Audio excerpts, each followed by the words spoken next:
हमारे देश के वरिष्ठ राजनीतिक व्यक्ति जो 4 राज्यों के राज्यपाल रह चुके हैं, सत्यपाल मलिक जी, और 1919 में 1918 और 19 के बीच में वो जम्मू और कश्मीर के राज्यपाल भी थे। नहीं, 2018 और 2019 के बीच में जम्मू और कश्मीर के राज्यपाल थे। उन्होंने कल एक टीवी इंटरव्यू में काफी कुछ सनसनीखेज खुलासे किए हैं और इसको दबाने की पूरी कोशिश की जा रही है। जो सत्य का, जो अपने आप को सत्य का पालनहार मानते हैं, वो सत्यपाल मलिक जी की इंटरव्यू को दबाने में लगे हुए हैं, पर ये सच्चाई दबेगी नहीं और इसको हम आगे ले चल रहे हैं।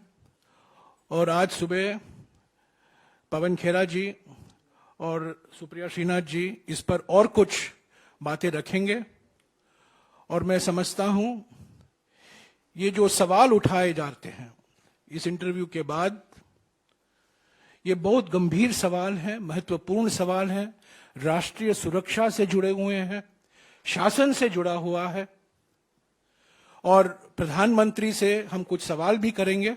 पर पहले पवन खेरा जी इस पर और विस्तार से आपको जानकारी देंगे और बाद में खास तौर से पुलवामा के संदर्भ में जो सवाल उठते हैं वो सुप्रिया श्रीनाथ जी आपके सामने रखेंगे। पवन खेरा जी। धन्यवाद जयराम जी। अभी 3-4 दिन पहले इसी मंच से हमने सत्यपाल मलिक जी के एक और इंटरव्यू की चर्चा की थी। सत्यपाल मलिक जी ने जो कल इंटरव्यू दिया है, आरोप बहुत गंभीर हैं और एक ऐसे व्यक्ति से आ रहे हैं जो एक सीनियर नेता भी है, पूर्व राज्यपाल भी है और इतना करीबी प्रधानमंत्री के रहा था कि जब 370 हटाया जा रहा था तो एक संवेदनशील दौर में एक संवेदनशील राज्य के वो राज्यपाल बनाए गए। तो कुछ सोच समझ कर ही बनाया होगा, कुछ करीबियां रही होंगी, विश्वास पात्र रहे होंगे। तो कोई ये भारतीय जनता पार्टी की आईटी सेल के 2 रुपए के ट्रोल तो है नहीं कि उनकी बात को नजरअंदाज कर दिया जाए। गंभीर बात कर रहे हैं, विस्फोटक इंटरव्यू है। 4-5 उन्होंने महत्वपूर्ण और प्रमुख मुद्दे उठाए हैं। जो कोट अभी आपने उनका देखा कि मैं सेफली कह सकता हूं प्रधानमंत्री जी को करप्शन से बहुत नफरत नहीं है। आज सत्यपाल मलिक जी की स्थिति क्या है, पहले उस पर 2 मिनट बात कर लें। 1 मिनट।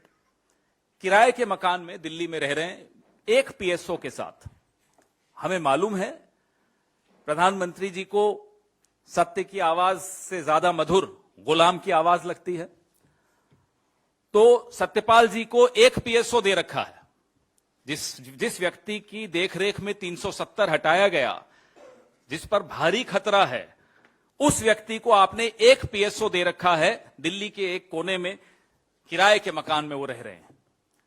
आप अपने कुछ समाज में जहर घोलने वाले एंकर्स, ऐसे फिल्म निदेशक जो आपकी चाटुकारिता करते हैं और ऐसे अभिनेता जो आपकी स्तुतिगान करते हैं, उनको आपने X, Y, Z अलग अलग तरह की सिक्योरिटी दे रखी। सत्यपाल मलिक जी को आपने क्यों छोड़ दिया है ऐसे खतरों के मुंह में, पहले हम यह आपसे जानना चाहते हैं। उन्होंने खुलासे किए आपकी कि करप्शन पे जब वो आपके पास शिकायत करते थे, गोवा में खासतौर पे जब वो गोवा के राज्यपाल थे, और भ्रष्टाचार पे उन्होंने आपकी संज्ञान में कुछ जानकारी लाई, तब आपने क्या किया? आपने न केवल नजरअंदाज किया, आपने उनको आनन फानन में हटा दिया।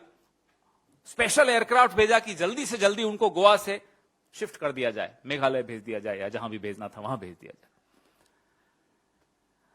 पुलवामा पे जो कहा उन्होंने, तुम चुप रहो, ये प्रधानमंत्री के शब्द हैं। हमें मालूम है आप कैमरा प्रेमी व्यक्ति हैं, जिम कॉर्बेट में थे जब आप ये पुलवामा की दुखांतिका हुई, जहां 40 जवान हमारे शहीद हुए। एक ढाबे पर आकर उन्होंने सतपाल मलिक जी को फोन किया और बोला, कहो सतपाल क्या हुआ। फिर जब इन्होंने कहा कि हमारी लापरवाही से हुआ है, तो कहा तुम चुप रहो, ये कोई और चीज है। ये शब्द बड़े ध्यान से सुनिएगा, ये कोई और चीज है। ये क्या चीज है, ये आप लोग बेहतर समझते होंगे। सतपाल मलिक जी ने कई चीजें कही हैं और कई चीजें कहते कहते रुक गए हैं। उनकी चुप्पी बहुत बड़ी खबर बनती है। जो उन्होंने कहा उससे भी बड़ी खबर उनकी चुप्पी भी बनती है। कहां वो चुप हो जाते हैं, कहां वो शब्द रोक देते हैं, कहां वो लिहाज रख रहे हैं, ये सब समझने वाली बातें हैं। एनएसए की क्या भूमिका रही। एनएसए ने भी इनको सलाह दी कि इस पर आप कुछ मत बोलिए, लापरवाही के बारे में कुछ मत बोलिए। जिस देश का प्रधानमंत्री अपने 40 जवानों की शहादत पर वहां के राज्यपाल को कहता है कि कुछ मत बोलिए, उस देश का क्या दुर्भाग्य है वो आपके सामने है। प्रधानमंत्री जम्मू कश्मीर के बारे में इग्नोरेंट और इल इन्फॉर्म्ड हैं। ये सत्यपाल मलिक जी इल इन्फॉर्म्ड शब्द उनके हैं। इतना महत्वपूर्ण राज्य, इतना संवेदनशील राज्य, लेकिन प्रधानमंत्री का एटीट्यूड क्या है, मस्त में है, अपने मस्ती में है अपने, टू हेल विथ इट। ये सब सत्यपाल मलिक जी के शब्द हैं, हमारे नहीं। अदानी घोटाले पर प्रधानमंत्री की चुप्पी प्रधानमंत्री को बहुत नुकसान पहुंचा रही है, यह भी सत्यपाल मलिक जी कहते हैं। क्योंकि अब यह मुद्दा गांव के स्तर तक पहुंच गया है और उन्होंने यह भी कहा कि राहुल गांधी को संसद में बोलने की अनुमति देने से इनकार करना एक अभूतपूर्व गलती है, unprecedented. It has never happened in the history of parliamentary democracy. उनका यह कहना था कि जो राहुल गांधी सवाल उठा रहे हैं अदानी महाघोटाले पर, बहुत सही सवाल उठा रहे हैं और प्रधानमंत्री उनमें से एक भी सवाल का जवाब नहीं दे पा रहे। एक अकेला पूरे लोकतंत्र पर भारी। ये इस पूरी कहानी का जिस्ट है, का निचोड़ है। वो खुद ही बोलते हैं मैं एक अकेला भारी हूं। किस पर भारी हैं वो सतपाल मलिक जी ने आपको बता दिया। गवर्नर से सलाह नहीं ली जा रही, गवर्नर को जानकारी नहीं दी जा रही कि उनके राज्य में क्या करने वाले हो आप। कैबिनेट को नहीं मालूम, और कहीं कोई सवाल पूछ रहा है, कहीं कोई आपको बता रहा है लापरवाही हुई, तो उनको कहो आप चुप रहें। चौंकाने वाली बात है, हमारी महामहिम राष्ट्रपति, हम सबकी राष्ट्रपति, वो किनसे मिलेंगी किनसे नहीं मिलेंगी, उनकी अपॉइंटमेंट की जो लिस्ट है, डेली अपॉइंटमेंट की जो लिस्ट है, वो अप्रूवल के लिए प्रधानमंत्री के कार्यालय में जाती है। कभी सुना आपने ये रिमोट कंट्रोल, ऐसा रिमोट कंट्रोल कि प्रधानमंत्री तय करेंगी कि इस देश की महामहिम किससे मिलेंगी किससे नहीं मिलेंगी। यह स्थिति है कि सतपाल मलिक जी की अपॉइंटमेंट थी, रास्ते से उन्हें वापस लौटना पड़ा क्योंकि राष्ट्रपति भवन से फोन आ गया कि आपकी अपॉइंटमेंट कैंसिल हो गई। फिर इन्हें मालूम पड़ा। ये हम नहीं बोल रहे, ये सब राज्यपाल बोल रहे हैं, सत्यपाल मलिक बोल रहे हैं। आज भी भारतीय जनता पार्टी के सदस्य हैं, अभी तक उनका निष्कासन नहीं हुआ है। भारतीय जनता पार्टी के एक वरिष्ठ नेता बोल रहे हैं। यह आवाज अंदर से आ रही है, इसलिए इसको और गंभीरता से लेना आवश्यक है। एक फिल्म आई थी, सोना 300 करोड़ का उसका व्यापार हुआ था, कश्मीर फाइल्स। सतपाल मलिक जी जो बता रहे हैं ये 300 करोड़ के ही घोटाले की कश्मीर फाइल्स पार्ट 2 है। उस फिल्म पे तो बड़े इंटरव्यू दे रहे थे भारतीय जनता पार्टी के तमाम नेता। इस पे कौन मुंह खोलेगा, इस पे कौन बोलेगा, हम ये जानना चाहते हैं। प्रधानमंत्री के दोस्त, प्रधानमंत्री के करीबी 300 करोड़ का रिश्वत की ऑफर दे रहे हो। सजा किसको हो रही है? सजा एक तरह से विसल ब्लोअर को हो रही है। कौन है विसल ब्लोअर? सत्यपाल मलिक। कौन है सत्यपाल मलिक? भारतीय जनता पार्टी के नेता हैं आज भी। किसको सजा होनी चाहिए, सजा हो किसको रही है? उनकी सुरक्षा खत्म करके आपने उनको छोड़ दिया। और उनके अगर आप इंटरव्यू देखेंगे, 1 घंटे 9 मिनट का इंटरव्यू है, तो वो कहते हैं कि ये तो चाहते हैं कि कोई मुझे मार डाले। ये उनके शब्द हैं, हमारे नहीं है। बहुत ही विस्फोटक है। उम्मीद करता हूं कि जिन गुलामों की आवाज पे सुबह से शाम तक आप लोग डिबेट करते हैं, इस सत्य की आवाज पर भी आप लोग डिबेट करेंगे, इस पर भी चर्चा करेंगे। इंटरव्यू लेने वाले ने बड़े तीखे सवाल पूछे ये वही इंटरव्यू लेने वाला है जिसके एक सवाल से किसी को प्यास लग गई थी, पानी पी के हलक सूखता हुआ निकल गया था। सत्यपाल मलिक जी ने तो बड़ी वीरता के साथ सब जवाब भी दिए। मैं सुप्रिया श्रीनेत जी से आग्रह करूंगा कि पुलवामा वाले मुद्दे पर, जो बहुत गंभीर मुद्दा है इस देश के सामने, देश की सुरक्षा से जुड़े हुए सवाल का जवाब आज तक जिस पर नहीं मिला है, 40 जवानों के परिवार, जो शहीद परिवार हैं शहीदों के, वह भी उत्तर के इंतजार में है। इस देश का एक एक नागरिक उत्तर के इंतजार में है। श्रीनेत, सुप्रिया जी। शुक्रिया पवन। जो खुलासे से पुलवामा के संदर्भ में 5 गंभीर सवाल उठते हैं और उस पर अभी सुप्रिया श्रीनाथ जी विस्तार से आपको जानकारी देंगे। बहुत धन्यवाद आपका। पुलवामा को लेकर हमेशा से कुछ चीजें संशय के घेरे में रही हैं। 300 किलो आरडीएक्स कैसे आ गया, विमान से क्यों नहीं ले जाने दिया गया, जो रोड था, जो मेन रोड जिस पर यह काफिला जा रहा था, आर्टीरियल रोड्स को बंद क्यों नहीं किया गया, इतना इंटेलिजेंस इनपुट था, जैश की धमकी थी, उसके बावजूद भी सड़क से क्यों लेकर गए, और इस जांच का क्या हो रहा है, ये सारी चीजें संशय के घेरे में थी। अगाहे बगाहे इस पर चर्चा भी हो जाती थी। ईश्वर जाने असलियत क्या है, लेकिन मेरे लिए यह बहुत निजी मामला है और मैं ये डिस्क्लेमर के साथ कहती हूं क्योंकि ये उन 40 जाबाजों की तस्वीर है जिनकी शहादत हुई और अब पता चलता है कि शहादत जो है वो सरकार की लापरवाही के कारण हुई। और इसमें जो दूसरी लाइन है, उसमें जो पहले व्यक्ति हैं पंकज त्रिपाठी जी, वो मेरे गृह क्षेत्र महाराजगंज से आते हैं और उनकी शहादत के वक्त जब मैं उनके घर गई थी तो मैंने वहां पर उनके पिता को, उनकी गर्भवती पत्नी को और उनके छोटे से बच्चे को बिलखते हुए देखा है। तो मेरे लिए यह मामला बहुत निजी है। ईश्वर जाने इसका सत्य क्या है, लेकिन जो सत्यपाल मलिक जी ने कहा है उसने पूरे देश को सकते में डाल दिया है, पूरे देश को स्तब्ध कर दिया है। क्योंकि सत्यपाल मलिक जी, जैसा कि जयराम जी ने कहा या पवन जी ने कहा, यह कोई आम साधारण व्यक्ति नहीं है। ये जम्मू कश्मीर के 2019 के गवर्नर, राज्यपाल थे जब यह हमला हुआ। ये गोवा के राज्यपाल रहे, ये मेघालय के राज्यपाल रहे, बिहार के राज्यपाल रहे और इनकी काफी निकटता, ये विश्वास पात्र थे प्रधानमंत्री का। फर्स्ट नेम टर्म पर इन लोगों की बातें होती हैं और ये वो बात कह रहे हैं, इस बात की पुष्टि ये कर रहे हैं। मैं आपसे दरख्वास्त करती हूं कि एक बार 2019 14 फरवरी को याद करिए। 3:15 बजे यह हमला हुआ, खबर आई। लखनऊ में प्रियंका गांधी जी की पहली प्रेस कॉन्फ्रेंस थी, वो प्रभारी उत्तर प्रदेश ईस्ट बनकर गई थी, उन्होंने अपनी प्रेस कॉन्फ्रेंस कैंसिल करी। राहुल गांधी जी का एक भोज था G20 राजनयिकों के साथ, उन्होंने वो कैंसिल किया। लेकिन आपको पता है कि हमले के 2 घंटे बाद भी अमित शाह जी ने रैली करी और प्रधानमंत्री मोदी कॉर्बेट नेशनल पार्क में बेयर ग्रिल्स के साथ मैन वर्सेस वाइल्ड शूट कर रहे थे।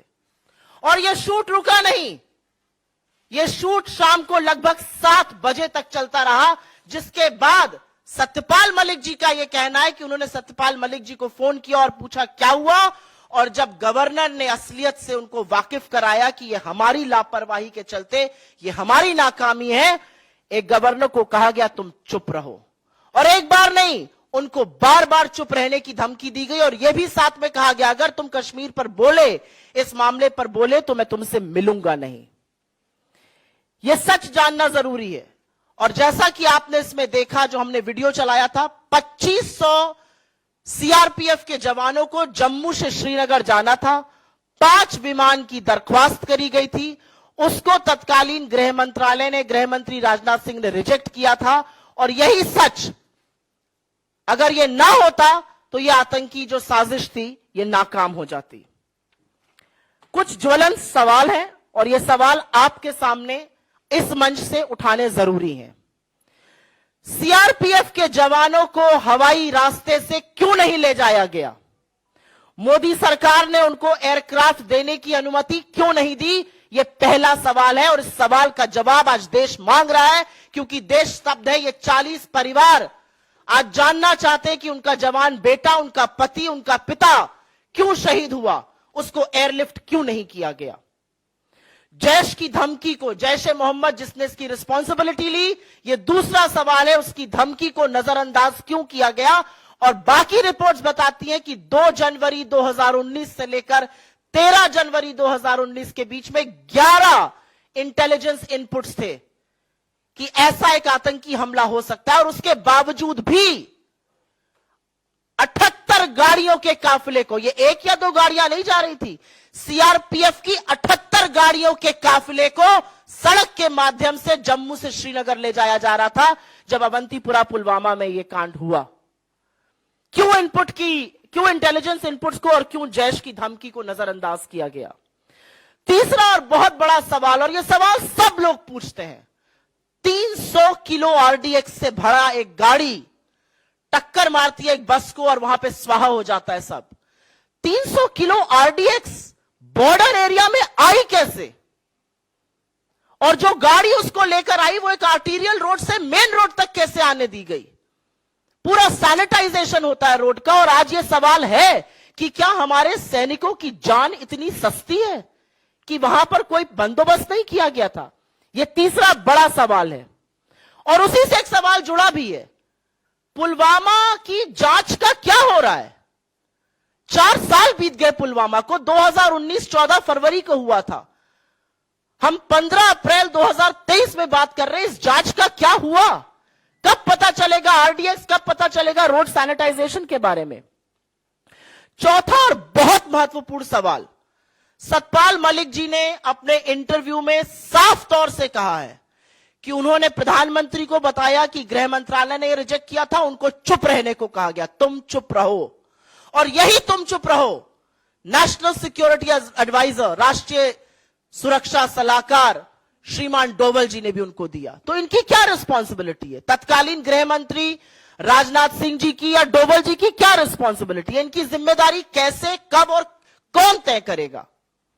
और अंतिम बड़ा सवाल यह है कि इतने बड़े हादसे के बाद आज 4 साल हो गए, और जब सत्यपाल मलिक जी इतना बड़ा खुलासा करते हैं और पता चलता है कि उनको चुप रहने के लिए प्रधानमंत्री ने कहा था, आज ये पूछना पड़ेगा, ये धमकी, ये हिदायत, ये नसीहत, जो भी कह लीजिए, उनको क्यों दी गई? और अंत में मैं सिर्फ इतना कहना चाहती हूं कि ये जो सर्टिफिकेट बांटते फिरते हैं देश प्रेम का, देशद्रोह का, अगर ये देशद्रोह नहीं है, अगर ये 40 लोगों की शहादत और बेयर ग्रिल्स के साथ ये फोटो एक साथ देशद्रोह नहीं है, तो देशद्रोह क्या है? मैं जयराम जी से कहूंगी कि वो इसको आगे की कार्रवाई के लिए करें। शुक्रिया। जैसा कि मैंने पहले ही कहा था, जो अपने आप को सत्य का पालनहार मानते हैं वो सत्यपाल मलिक के इंटरव्यू को दबाने में लगे हुए हैं, पर ये दबेगा नहीं। और जो खुलासे हुए हैं, जरूर देश मांग रही है कि सत्य क्या है, सच क्या है। जैसा कि पवन जी ने कहा और सुप्रिया ने भी कहा, सत्यपाल मलिक न केवल राज्यपाल रह चुके हैं, 4 राज्यों के राज्यपाल रह चुके हैं, वो वरिष्ठ नेता हैं, बल्कि आज भी भारतीय जनता पार्टी के सदस्य हैं, आज भी बीजेपी के पार्टी में वो शामिल है। तो वास्तविक है यह सवाल पूछना इस सरकार से कि जवाब क्या है, आपका रिस्पांस क्या है? नेशन वांट्स टू नो, देश जानना चाहती है। पर आप जानते हैं दोस्तों कि जब कभी कोई गंभीर मसला उठता है हमारे देश में, संसद के अंदर या संसद के बाहर, प्रधानमंत्री का एक ही जवाब है, चुप्पी। चीन पर चुप्पी, अडानी पर चुप्पी, काले कानून पर भी आपको याद होगा करीब 1 साल तक चुप्पी था। बाद में जब मजबूरी से उनको वो काले कानून वापस लेने पड़े, कृषि काले कानून, आपको याद होगा। तो ये चुप्पी तोड़ने का वक्त है। पर इस सरकार का सिद्धांत तो यही है, मिनिमम गवर्नेंस मैक्सिमम चुप्पी।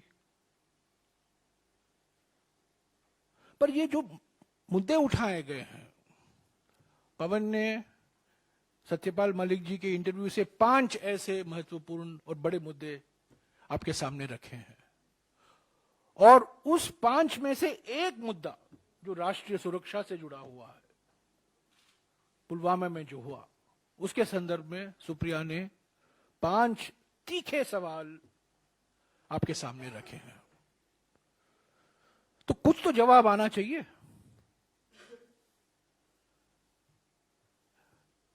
जवाब नहीं आएगा क्योंकि मिनिमम गवर्नेंस मैक्सिमम चुप्पी, मिनिमम गवर्नेंस मैक्सिमम साइलेंस, यही तो सिद्धांत है सरकार का। या कार्रवाई कीजिए सत्यपाल मलिक के खिलाफ, या जवाब दीजिए जो सवाल उठाए गए हैं इंटरव्यू से और पुलवामा के संदर्भ में जो सवाल उठाए गए हैं कांग्रेस पार्टी की ओर से, जो सुप्रिया जी ने अभी आपके सामने रखा है। इस पर जवाब आना जरूरी है, अनिवार्य है। बहुत हो चुका है, पर हम जानते हैं कि अभी जो प्रयास हो रहे हैं कि इस न्यूज को किसी भी तरह से दबाया जाए और कहीं हेडलाइन पैदा करें, इसको हेडलाइन में मत रखें, तो कुछ ना कुछ प्रयास तो होता रहेगा आज और कल, पर यह मुद्दा जाएगा नहीं। इंटरव्यू से जो सवाल उठते हैं, खास तौर से पुलवामा के बारे में जो सवाल उठते हैं और उठाए गए हैं, उस पर कांग्रेस पार्टी चुप नहीं रहेगी, पूछते रहेगी। अडानी के मामले में हम चुप नहीं रहे हैं, हम रोज कुछ ना कुछ पूछते रहते हैं, क्योंकि हमारा कर्तव्य बनता है, हमारा धर्म है सवाल पूछना। सरकार का धर्म है सवाल देना, जवाब देना, पर संसद के अंदर जवाब नहीं, संसद के बाहर जवाब नहीं। ये अजीब सा लोकतंत्र है। विश्व गुरु ने दुनिया को एक नया मॉडल दिखाया है लोकतंत्र का, यानी कि लोकतंत्र के सिंबल हैं, इमारतें हैं, पर लोकतंत्र की आत्मा बुझाई दी गई है। असलियत में लोकतंत्र ही नहीं, पर नए नए बड़े बड़े मंजिल, बड़े बड़े इमारतें हैं। जो सिंबोलिज्म है डेमोक्रेसी का, लोकतंत्र का, वो तो है, पर असली अर्थ, असली रूप, असली चरित्र, वो सब बुझ गया। तो अंत में मैं यही कहूंगा कि ये राष्ट्रीय सुरक्षा से जुड़ा हुआ है। ये सीधा प्रधानमंत्री पर सवाल उठाए जाए, ये किसी एक दो मंत्री के नहीं है, ये सीधे प्रधानमंत्री के दरवाजे पर ही ये सवाल जाकर वहीं खड़े होते हैं, और जवाब आना है प्रधानमंत्री की ओर से। शुक्रिया।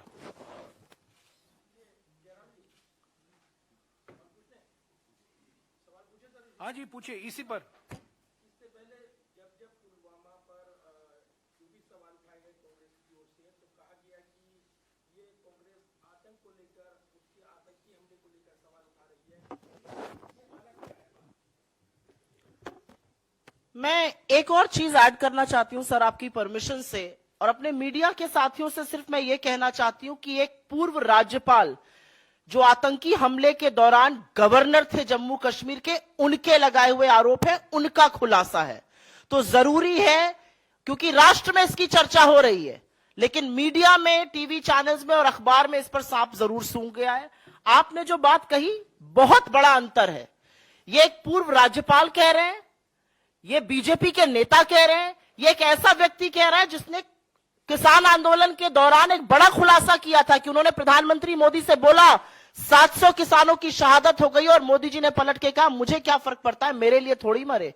ये कहने के बाद पीएमओ से कोई खंडन नहीं आया, तो आज भी जब सत्यपाल मलिक ऐसा सच बोल रहे हैं, ऐसा खुलासा कर रहे हैं, तो बीजेपी की आईटी से लगी हुई है उनको डिस्क्रेडिट करने में कि उनका मानसिक संतुलन बिगड़ गया है, उनकी अपनी दिक्कतें हैं। मुझे ऐसा लगता है वो भाजपा के बड़े नेता हैं। आपने 4-4 राज्यों में उनको संवैधानिक पद पर बिठाया है। अगर वो इतना बड़ा खुलासा कर रहे हैं तो ये लाजमी है लोकतंत्र में, अगर लोकतंत्र जीवित है इस देश में, तो ये लाजमी है कि चुनी हुई सरकार इसका संज्ञान ले और इस पर जवाब दे। बिल्कुल सही। पूर्व राज्यपाल ने खुलासा किया है, बीजेपी के नेता ने खुलासा किया है। इस खुलासा का हमने इस्तेमाल किया है सवाल उठाने का। इस खुलासे से को जो सवाल उठते हैं राष्ट्रीय सुरक्षा को लेकर और कई मुद्दों को लेकर, वही हमने आपके सामने, जनता के सामने रखा है। पर खुलासा बीजेपी के नेता का है, खुलासा जम्मू और कश्मीर के तत्कालीन राज्यपाल का है। शब्द भी उनके हैं, शब्द भी हमारा नहीं है, शब्द भी उनका है। इसीलिए हमने आपको वीडियो भी दिखाया। हाँ जी रमन।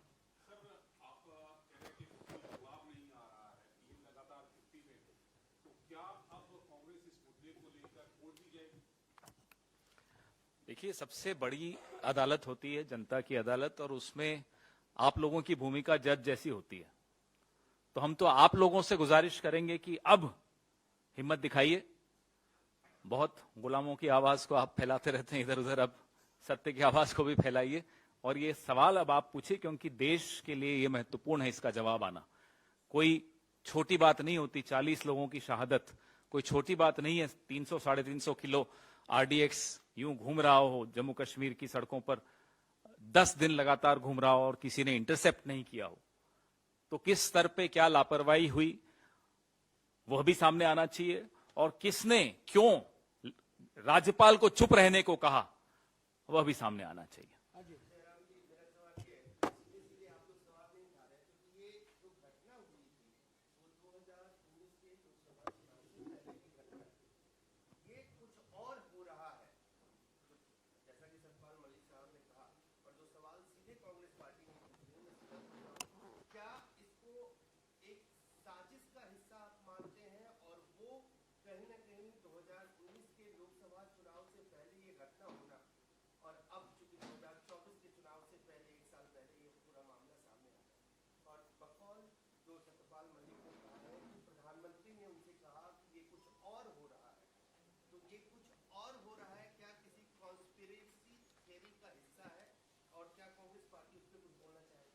मैं आपसे पलटकर सवाल पूछती हूं, आपको क्या लगता है, एक राज्यपाल रह चुके, भाजपा के शीर्ष नेतृत्व में रह चुके एक व्यक्ति कह रहे हैं कि जब उन्होंने बोला कि यह हमारी नाकामी के कारण हुआ, अगर हमने 5 हवाई जहाज दे दिए होते तो ये 40 जाबाजों की शहादत ना होती और ये हमारी विफलता है, उस पर उनको कहा गया आप चुप रहिए।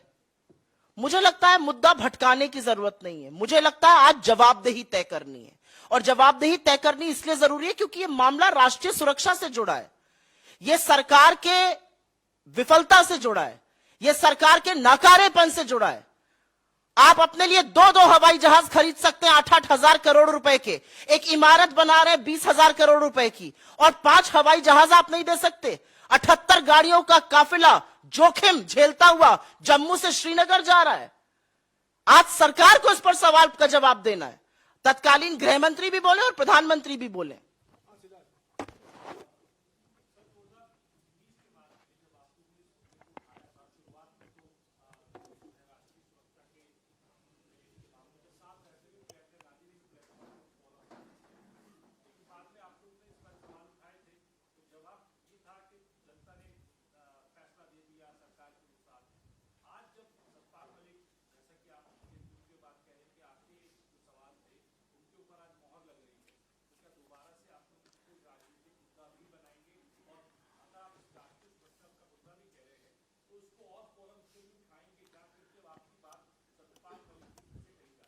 ये सवाल जो उस वक्त उठे थे या जो आज उठे हैं, वो हमारे सवाल हों या सत्यपाल मलिक जी के सवाल हों, ऐसा नहीं है। ये देश के सवाल है।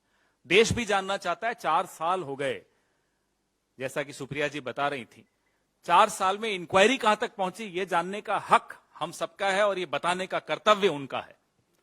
अब भी नहीं बोलेंगे जब उनका अपना नेता, और ऐसा नेता जो कि काफी कुछ जानता है, उसमें से कुछ कुछ बता रहा है, कुछ कुछ नहीं बता पा रहा है, जब वो कुछ बोल रहा हो तो जवाब देना पड़ेगा।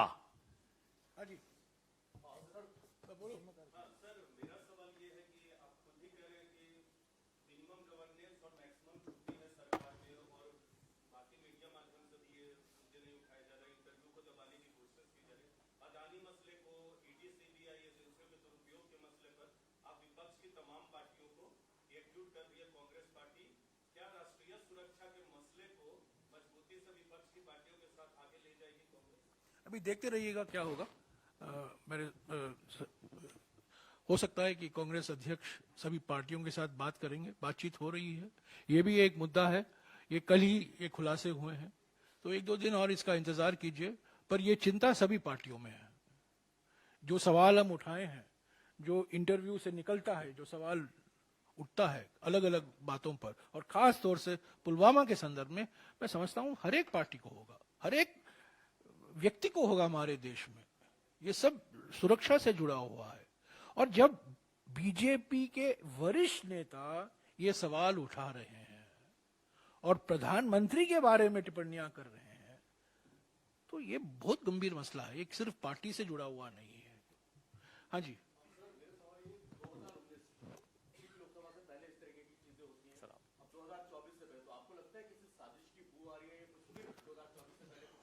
नहीं, 2024 के बाद बारे में हम अलग से बात करेंगे।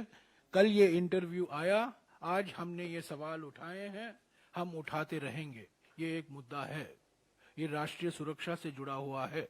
इस इंटरव्यू में अडानी के बारे में भी सत्यपाल मलिक जी ने बहुत कुछ कहा है। अडानी तो बिल्कुल एक बड़ा मुद्दा है, रोज कुछ ना कुछ नए खुलासे आते हैं अडानी के बारे में, जो चीन के साथ उनके ताल्लुकात हैं उनके बारे में। तो ये सवाल हम उठाते रहेंगे। जब हम संसद के अंदर उठाते हैं तो एक्सपंज हो जाता है, हमारे मेंबर सस्पेंड किए जाते हैं, कुछ मेंबर डिस्क्वालीफाई हो जाते हैं, पर ये संघर्ष जारी रहेगा। एक मिनट और किसी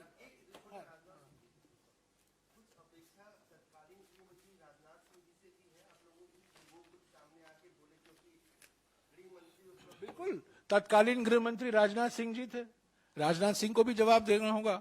आज के गृह मंत्री अमित शाह को भी जवाब देना होगा। पर खास बल्कि तो प्रधानमंत्री के दरवाजे पर है सवाल, प्रधानमंत्री के किए जा रहे हैं। और सत्यपाल मलिक जी ने कहा है, उन्होंने ये नहीं कहा है कि राजनाथ सिंह जी ने मुझे ये कहा, उन्होंने कहा प्रधानमंत्री ने मुझे कहा। तो ये सवाल प्रधानमंत्री से है। मैंने पहले ही कहा है, राजनाथ सिंह जी चुप्पी तोड़े न तोड़े कोई फर्क नहीं पड़ता, प्रधानमंत्री को चुप्पी तोड़ना चाहिए।